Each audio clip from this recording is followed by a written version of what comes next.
In this video, I'm going to teach you how to connect Garmin R10 to Projector. It's a very easy process, so make sure to follow along. In this video, I'm going to be talking about the two main ways of connecting your Garmin R10 to a projector. Keep in mind that for this video, I'm just going to give you a basic overview, and I'm not going to go into super detailed instructions on how to set it up, configure the distance, and so on. I just want to tell you the two main ways to establish the connection.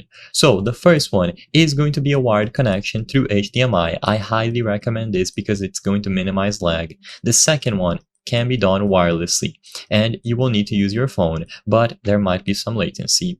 So for the first one, as long as you have the Garmin app set up good to go, you will be able to connect your Garmin R10 device to a projector by using an HDMI cable. So this is what is officially recommended by the manufacturer. So usually you will have to purchase an adapter like USB-C or Lightning to HDMI, and then you plug one end of an HDMI cable into this adapter, essentially going into your phone, and then the other one into the projector that you want to use. So there will be plenty of projectors suited for the task. Basically, any projector that you can find on the market will have at least one HDMI port, and you can do the configuration like I mentioned. One end of the cable goes into the projector, and then the other one goes into an adapter that's going into your phone.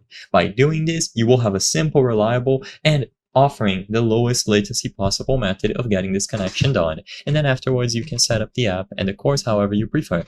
This secondary option, which is wireless, is going to use either AirPlay or a Chromecast. So I'm not going to go into too much detail about this one because I don't recommend it. The main pro of this is that you will not need to purchase a cable, so even if you don't have a spare HDMI cable, you can simply use these features to mirror the screen over the projector, but because it is done wirelessly, there is going to be some lag and latency, so keep that in mind. You simply have to choose the option to use AirPlay or Chromecast and have it connected to the projector, and the screen mirroring will occur. I hope I was able to help you on how to connect Garmin R10 to projector. If this video helped you, please be sure to leave a like and subscribe for more very easy tips. Thank you for watching.